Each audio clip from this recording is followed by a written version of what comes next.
guys, welcome to a new crash course. As seen on the title of this video, it's about JWT authentications in Node.js. So when it comes to creating the sign up or the login feature on your website, it's very important to understand how JWT works because it can protect the user informations.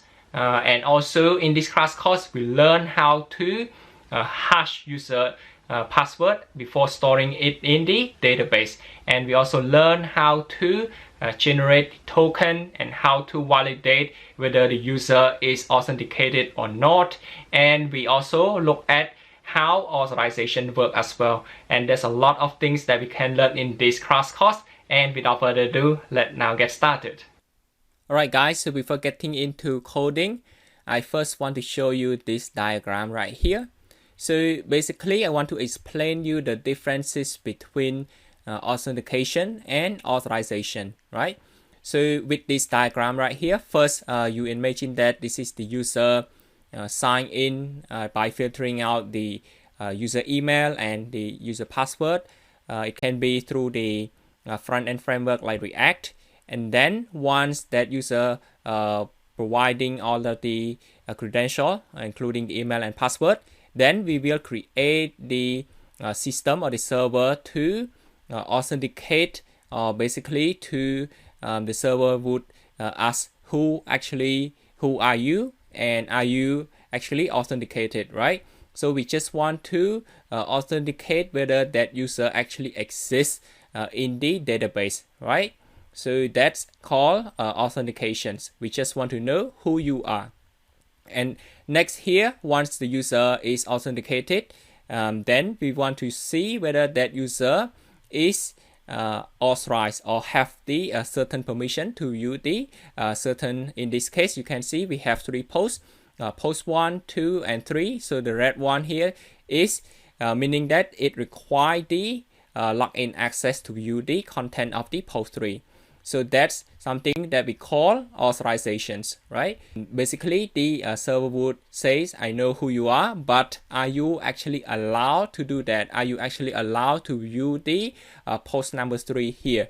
So the whole thing here, it's called authorizations.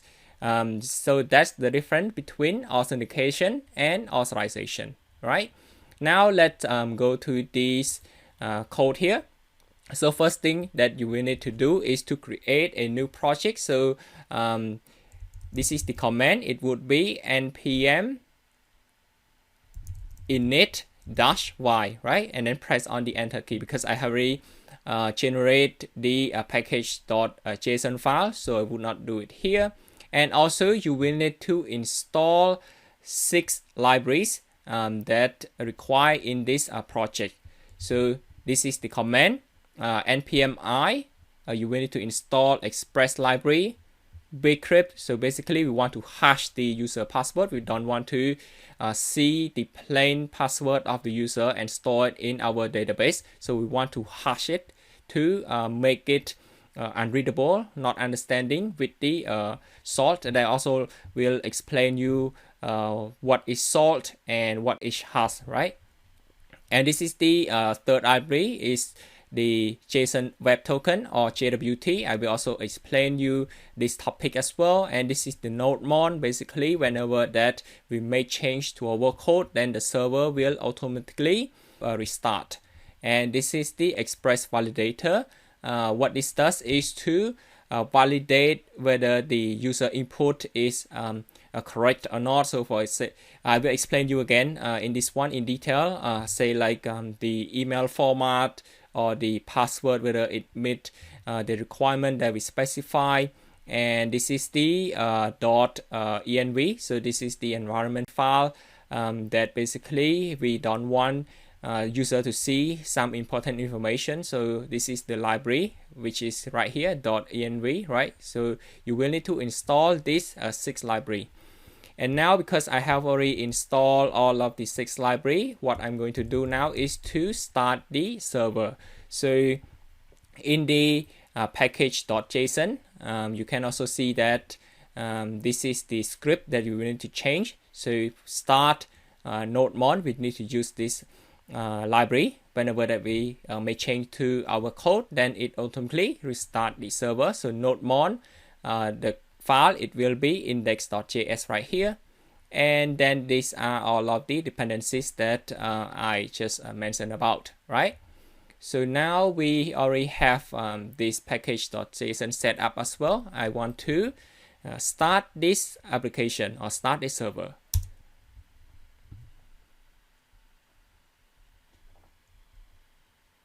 Okay, so now the server is starting. It's listening on port 5000. So we can start with the index.js file here. Okay, so first you will need to create this file called index.js, and you will need to import the express here. And to be able to use the express library, you can define it in this variable called app. And then for this part right here, express.json is basically we want to return the data in JSON format. So that's why we need to use express.json and within the app.use. Okay, so right here, this is the path. We have two paths. One is the /auth and this is /post. Right here, we defined it in a separate file. So /route/auth. So it's just right here, right? So we have the auth and also the post. And the reason that we want to use that because we don't want to have all of the paths. So for example, right here inside the auth.js, we have like /signup and stuff, right? We don't want to use this format, router.post.get. There's a lot of file in this index file. So we just want to eliminate that. That's why we just separate into the separate file using the app.use. Okay. And right here, this is just listening on the port. We specify this 5000 by default. And now we can start looking into the /auth, which is this file right here. And now you can see that with this, the first thing we do is to use the router, right? Express the router, and then down here at the end of the file, we have the exporting that router. Okay. So now next one here is the express validator. We import the check and also validation result, and we have the bcrypt, JWT, and also the user, which is our database.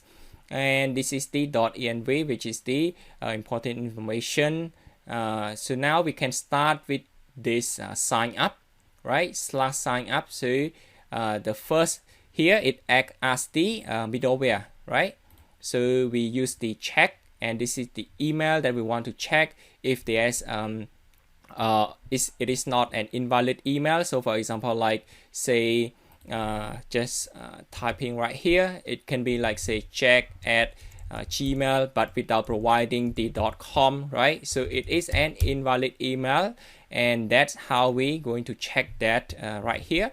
And then this is the password. We just want to check the length of the password. So the minimum length that we define here is 6 characters long. And this is the error message that we can also define. We can just say, in this case, password must be at least 6 characters long. And this is the invalid email, right? So this is using the library called Express Validator. And then down here, we can start defining our function. We are using here is the async function, and then down here this is the information that we get from the user. So it can be coming from the front end, right? Or in this case, in this tutorial, I use the Postman for this example. So in this case, we get the information from the body here, including the email and also the password. Okay, so this is the information about that. And once we have that information down here, we validate the user input. So this is the validation result, right? If there's an error, then we store it in this variable, and we want to return the error message, right? So it in the array format, and we send the status code of 400. So let me just quickly show you what I mean by that. And here in the sign up, right? We're running on localhost 5000 off, and the sign up and the request is post request. Inside the body, we select raw, and the format would be JSON format. Okay, So now this is the valid email and also valid password as well. But if I were to change this to something else like this, right, it is an invalid email. When I click on the send button, then you can now see we get these errors in the array format, right? And this is the value, this is the message saying that it is an invalid email that we specify up here. And down here, this is just a param and the locations. And now if I change this back here, and the password, instead of 6 character long, I just put like 5 character and see if we get error message. And now you can see the password must be 6 character long, right? So this is how we validate it. And what if I put it something like this? Both are incorrect. Post it. Now you can see we get these 2 error message, right, in this object format. So now let me just put it back to normal one. So this is the valid one. I will show you in a minute, but now let's keep going with this one. We look into validating the user input, including the email and password. And down here, this is validating if the user actually exists or not. So this is basically we just looking for the user, right? So the user email, it's coming from where? It's coming from our database. So this is the database.js. Currently, we have 2 user in our database. Also for this example here, I just store it in this JS file and imagine that this is the actual database. But you can also try to store all of the information in the real database, right? It can be like in MongoDB or some other database that you like. But in this example, just for simplicity, I just want to store this in this array object. Okay, so now we just want to check whether the email here and the email that the user input is actually the same. If that's the same, that means we don't want to allow the user to create a new account with the same email address, and that's how we check it, right? We use this .find function here. So now let me just also show you down here as well. So this is the, if that is true, if that email is actually exists, right? Then we can just print out this error message saying the user already exists, and we send the 200 status code. And you might be wondering, why do we need to send the 200 status code? Because it's just indicating the okay.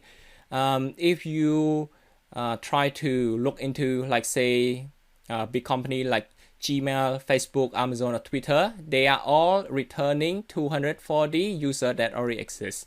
Okay, but if you want to be specific, it can be this error status code, right? 42. It just saying like the server understand the content type of the request entity. But other people would say that this is not appropriate. It can be others as well. So there's a lot of discussion regarding this. But for this example, I just follow the big company using the status code of 200, right?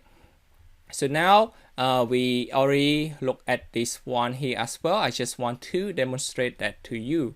So here, let's just say I try to create a new user called James, user with the email james@gmail.com. When I click on the send button, this user is created, right? But when I click it again, then you can see that the user already exists because it exists in the database, right?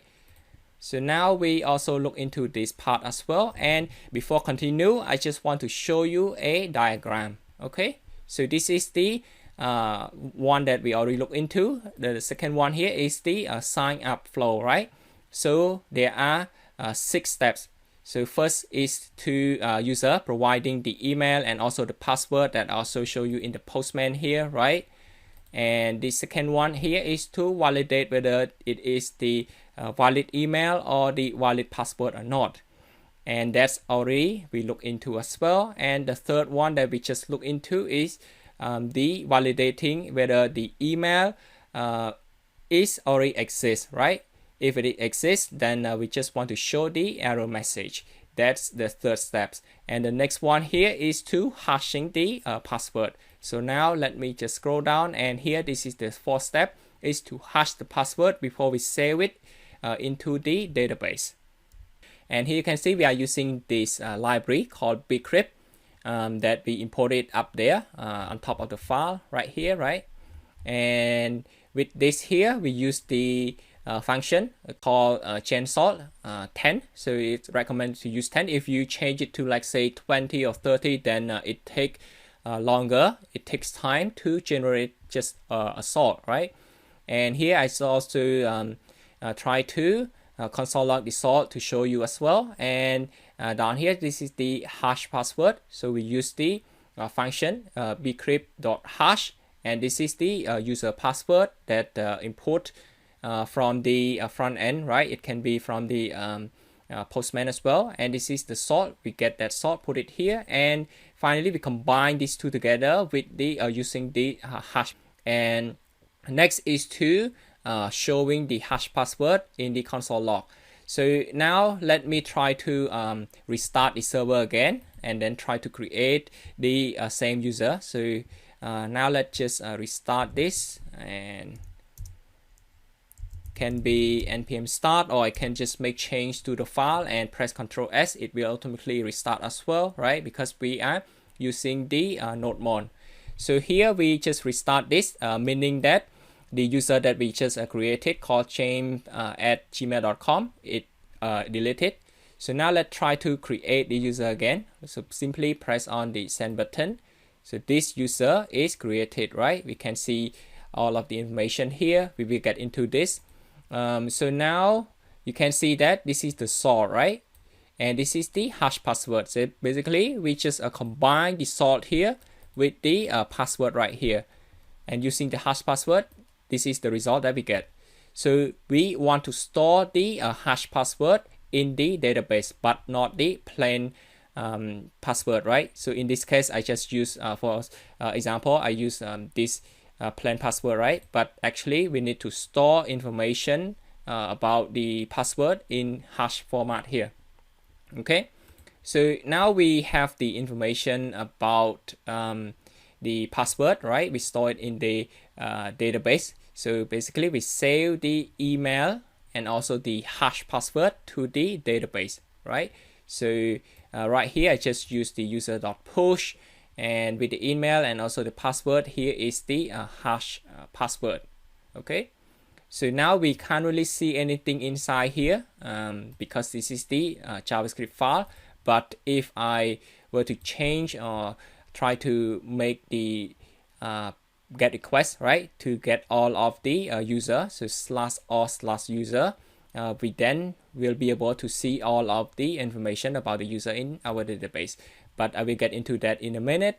Down here, you can see we do not include the sensitive information in the JWT. So this is the next step. Here is to create the or generate the JWT.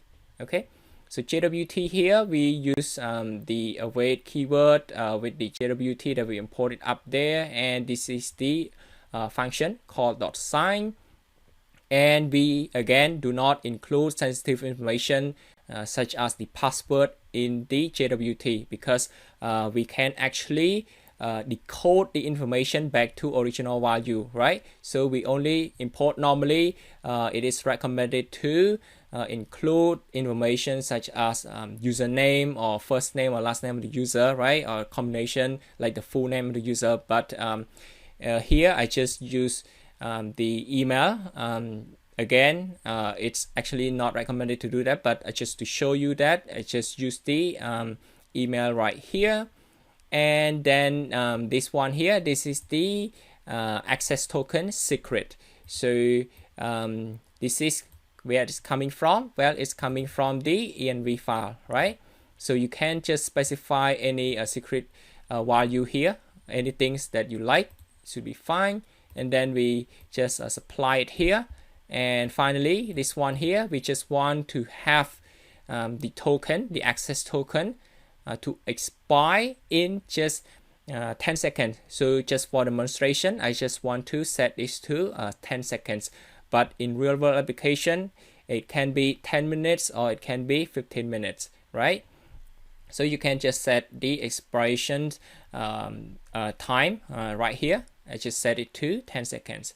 And finally, we just want to send the data, which is the access token, in the JSON format. And that's why when you can see that when I try to create a new user, this is the information that we get. This is the access token, okay? But this one here is already expired because we only have we set it here only 10 seconds, right?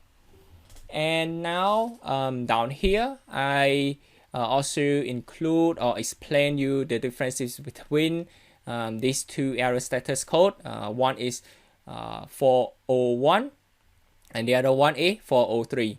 So normally people get mixed up with these two status code. The reason is that right here, this is the 401, it's called authorized, but actually it's not for authorization at all. It's used for authentications, right? Not authorizations. So basically the server would say you are not authenticated, right? And this one here, this is 403, it's forbidden. It's instead, this one is used for authorization, right? So the word server would say, I know who you are, but you just don't have the permission to access the this resource or the specific page on the website, right? So just don't get confused with this status code. So 401 authorized, it's actually for authentication, and 403 it's for authorization, right? Even though the name sometimes can be confusing. And next is to get all of the user, right? So it's very simple, just router.get with /users, and we want to see all of the users. So this user again, it's coming from our database, which in this case we have 2 plus the one that we just created, right? This one here, james@gmail.com. So to see all of the user here, this is the endpoint using the get request /auth/user. When I click on the send button right here, then we can see the information, right? So this is the 2 that we already defined in the database.js file here, and the one down here, this is the one that we just created, james@gmail.com with the hash password. So this is the password that you will need to store in the database, but not the plain one, right? So that is the one that we have looked into, which is getting all of the users. And next is I want to show you is to look into the JWT. I just want to explain JWT, how it works, right? So basically we have the client. So this is our browser, and this is the server. So this is the nodejs that we are looking at now, right? So there are 5 basic steps here. So first step is the user log in via the client or the browser. So the user sign in with the email and also with the password. It can be through the front end framework, right? Like React, right? So this is the user sign in via the client or the browser. And the second step here is to the server will create JWT that containing the user information and send it back to the client. So the server here, it just before generating the JWT, I also try to explain you everything as well, like whether that user is authenticated or not and authorized or not, right? So if that user is authenticated, then the server create the JWT containing the user information. So what type of information? Well, we just look into that one as well. So the information that we include in this example here is the email, right? So this is the email. And you can also include information like the username as well, right? But not the password. Then we send that to the client.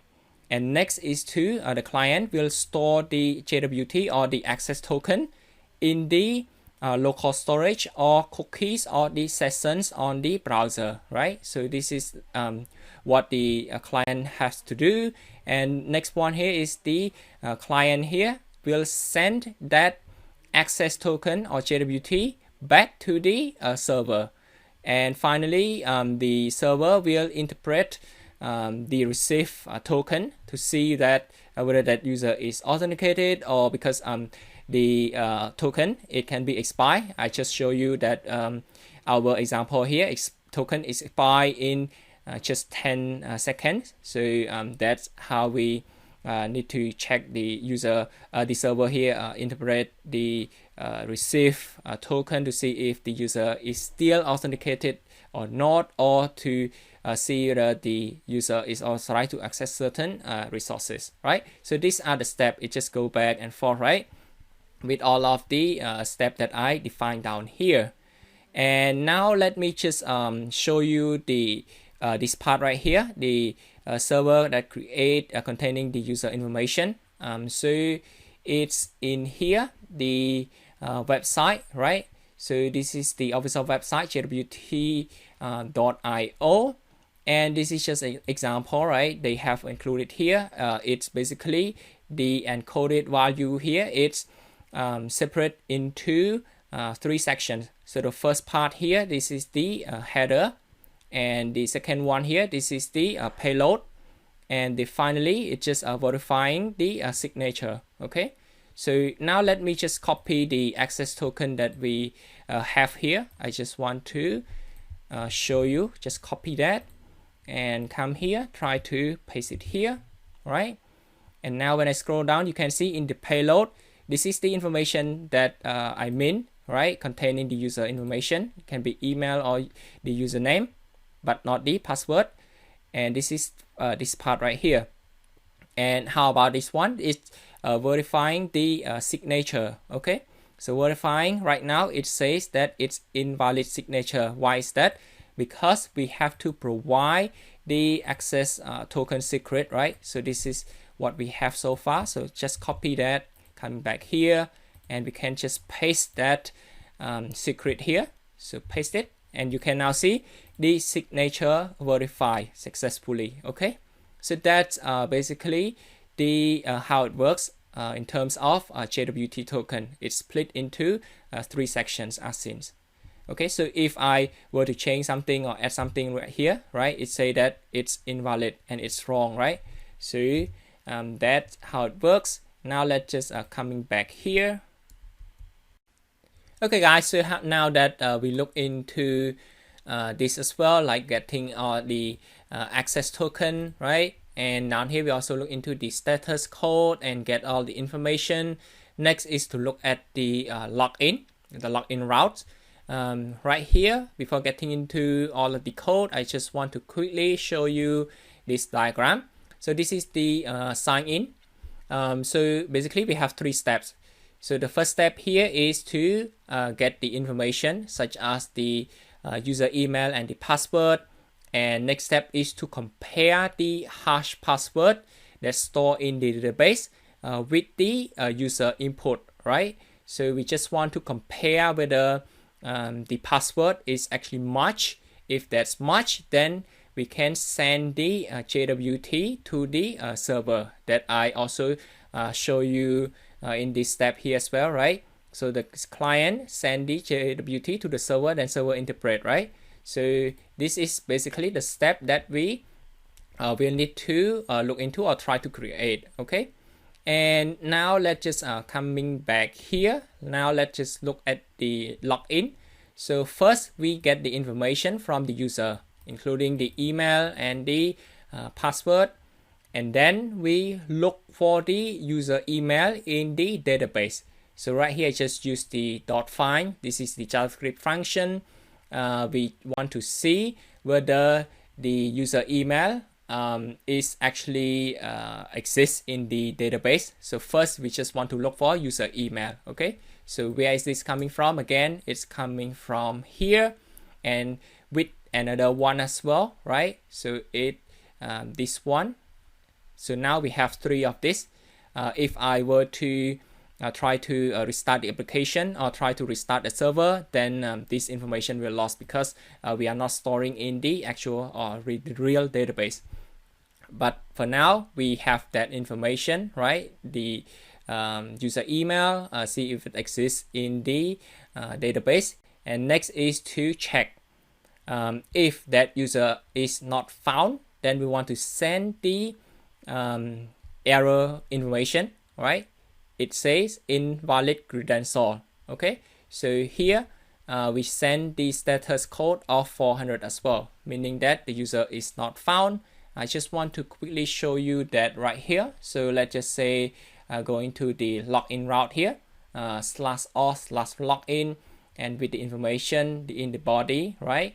And in this case, say if I want to search or try to log in with the email that doesn't exist, so it's just randomly type, click on the send button, and here you can see this is the information that we get, which says invalid credential because it doesn't exist in the database. All right, and next is to compare the hash password with the user password to see if they are valid or not, if they are matched or not, right? So Bcrypt, they have this function here. It's called compare, and this is the password that we get from the user, and this is the password that we store in the database. In this case, this is in the hash password in the database.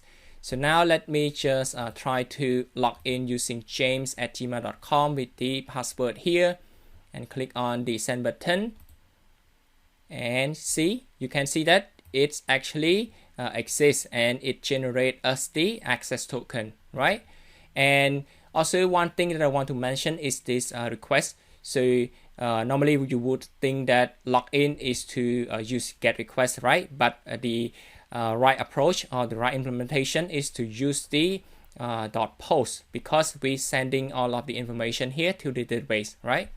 So next is to now let's just look into what's else. We have if it's match or not. If it's not match, then we want to say email or the password is invalid. So now let me just try to type password that is not actually the same as the one that we hash in the database. So let me just send this, and here you can see we get 401 unauthorized, so meaning that the user is not authenticated, and we get this message saying email or password is invalid. So basically it's coming from here. Okay, let me just try to get back to this one.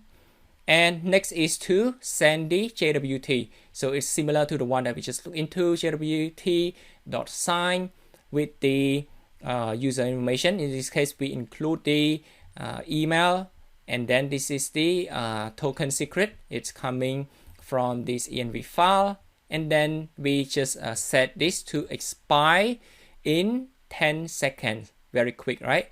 Just for demonstration, and we just return the access token. That's why you can see when I try to press this, this is what we get, the access token. Okay, so that is the auth file, and the next one I want to show you is to use this access token, right? So now we can just coming back a bit at this index.js. Okay, so next is to look at this post routes.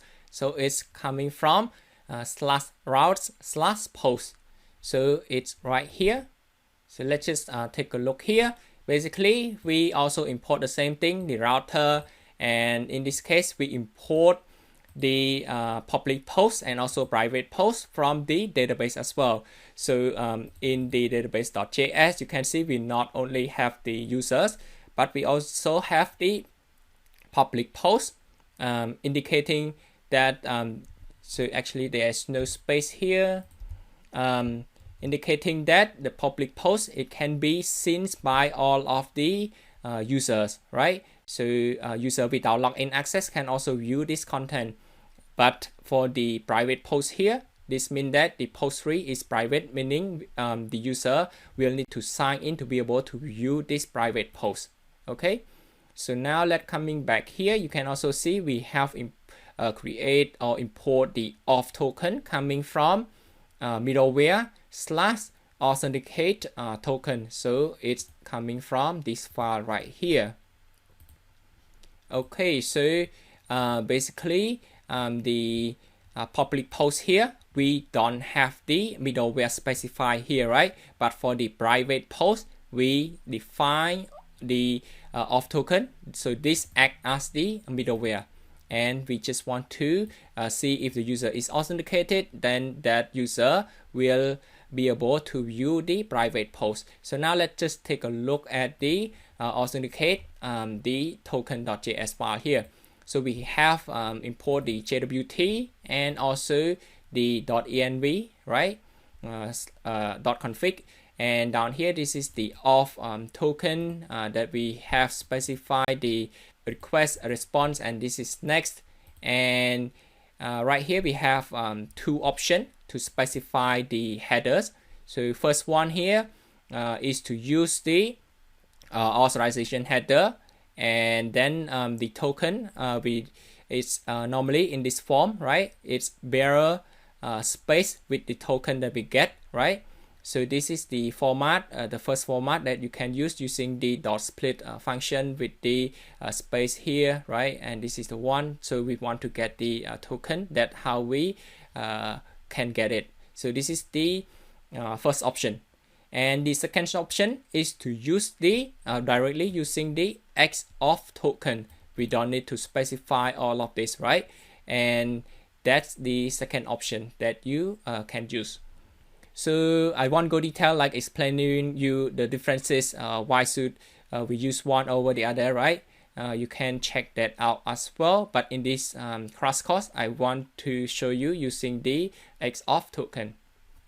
And down here, we just want to check whether if the token not found, then we want to send the error message. Basically, it not found, we send the 401 status code, and the error message would say the token not found or not provided.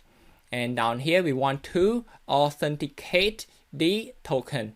So we have the try catch block here, and this is the how we verify it. So the JWT, it does have the verify function. Just want to verify whether it's actually valid or not. And this is the token that we get, right? And right here, this is we specify or get it from the access token secret. And then if it's valid, we will get the user information. Remember that in the JWT, we include the email, right? So it's right here, right? And then if we get the user information, what to do next is to use the next here. Basically, we just want to skip it to the next step, right? Skip it to view the private post, right? If it's valid, then we can view this. And if not, we want to basically send this status code of 403 saying that it's an invalid token. So now let me just simply show you right here. So just copy this access token. This actually not valid anymore because token only valid for 10 seconds. And now let me just try to show you this one here. So inside the header, right, /post/private, the header here, we specify XOf token, and this is the token. So I just paste it here and click on the send button, and you would see that it's an invalid token. We need to generate a new one, right, and have to be quick, under 10 seconds to be able to see the private post. And for this one here, this is the public post. I just want to quickly show you that as well. We don't need to provide anything, so no need to provide the XOf token. You can just simply click this, right? So now you can see it returned 200. Okay, with all of the this is the public post. All right, that this one here without having to provide the user information at all, like the login detail. Okay, so next is to demonstrate that to you guys. So now let's just coming back here, because I have already restarted the server, so this user no longer exists. We need to create a new one with the same email and also the password. So click on the send button, and now you can see we have this access token, right? So right here, I instead of using this access token to see the private post, I want to log in first. So it will be the username here with the password route here. So I simply click on the send button, and we get this new access token. Just copy that and go to the private post. Has to be quick, and paste, click on the send button, and now you can see we can view the post 3. It is saying that view 3 is private, and now when I click it again, it's already expired. So click it, and now you can see it say invalid token because I set it again to just 10 seconds. You can set it to 10 minutes or 15 minutes. That should also works fine. Okay, so yep, that's basically how we look into the JWT authentication, right? So we in this crash course, we only look at the access token. Okay, so we only look at the access token here that I specify here, right? Getting the access token in the post and also access token in the login, right? But not really looking into refresh token. I will also try to explain you the differences between access token and refresh token in upcoming videos. But for this tutorial or for this crash course, this should be enough to get started or try to understand how everything works in JWT, right? Regarding the JWT topic. And before I finish this video, I just want to quickly show you the validator as well to check or validate the email or the password, right? You can either use the express validator. So in this tutorial, we are using this one here, or you can also use the other library. It's called express joy validation, right? This is also popular. So yep, that's pretty much it, guys. We have learned about JWT. I hope that you learn a lot from this topic regarding storing the user information, especially hashing user password and store it in the database, and how we generate the JWT and how does it actually works, which I also try to explain you this here as well. And if you have any question, just let me know in the comment section down below. It's very interesting to create this crash course. If you notice, you can see that most of the website does have the sign up and also log in for the user, right? And it's very important to understand this topic so that you can implement it correctly as well as for the security purpose. And until then, see you guys in the next video.